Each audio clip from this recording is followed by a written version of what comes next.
fuori da Mitchell Watt che pensa per un attimo al tiro, aveva tanto spazio, poi va in mezzo all'area fuori per Bruno Cerella, si ritorna in mezzo da Watt che questa volta il tiro se lo prende e lo manda a bersaglio. Il blocco di Marcos Delia, si ferma Banks contro Watt, si va sotto da Delia accoppiato contro Cerella in un duello tutto argentino. Che palla di Delia per Grajulis.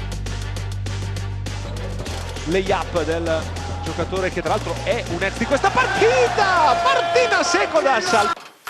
Sanders, Corey sbaglia e tocca il rimbalzo Victor, e allora Austin Day con il moving pass, il secondo di questa partita per Sanders, ancora seconda bomba consecutiva di Victor Sanders.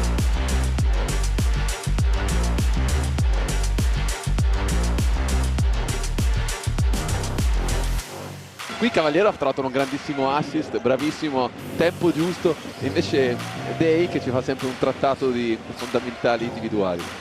Eh sì, non era neanche facile prendere il pallone per Delia, ma dall'altra parte c'è un uomo in missione, Victor Sanders. Di Trieste.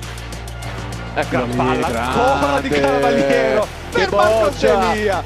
Mamma mia, Daniele Cavaliero, che come al solito biglia. ottenere questo extra possesso alla Reyer, visto che il pallone è stato controllato da Mian, che adesso ha un po' di spazio e riceve contro Tonut, si va da Delia alto basso con Grajulis contro Mitchell Watt, ricambia al favore, questa volta Grajulis, canestro e fallo, sotto il pallone adesso per Grajulis, fuori da Mian alto basso, gran palla poi per Delia che in qualche modo riesce a tenerla, Banks con il tiro, mamma mia, è 5 su 5, 23 punti, Adrian Banks, parità. Non trova il bersaglio grosso, allora Julian Stone a spingere ancora la transizione rayerina, poi per Stefano Tonut, blocco centrale di Watt, Tonut per il tiro da 3 punti, mandato a bersaglio, torna fuori da Julian Stone, che ha superato i 4.000 minuti in campionato con la maglia della Reyer, qui con lo step back su Grajulis, con il canestro che vale il più 15, allora gestisce questo possesso la Reyer con Tonut che riceve nuovamente contro Lever, va in 1 contro 1, lo step back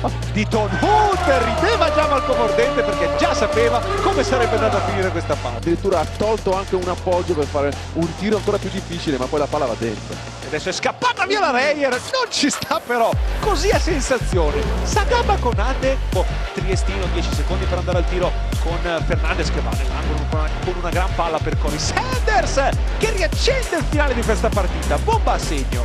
E adesso Tonut, blocco di Watt, deve trovare punti da Reyer per riportarsi con un buon margine di vantaggio. Vediamo Mazzola che segna anche questo, 4 su 4, Valerio Mazzola. Mitchell Watt, poi Sanders contro Adrian Banks che cerca di far fallo, non ci riesce, si va fuori da Tonut nell'angolo, si prende questo tiro con lo step back, Stefano Tonut, l'MVP della scorsa serie A, finisce adesso questa partita, segna 84 punti Venezia.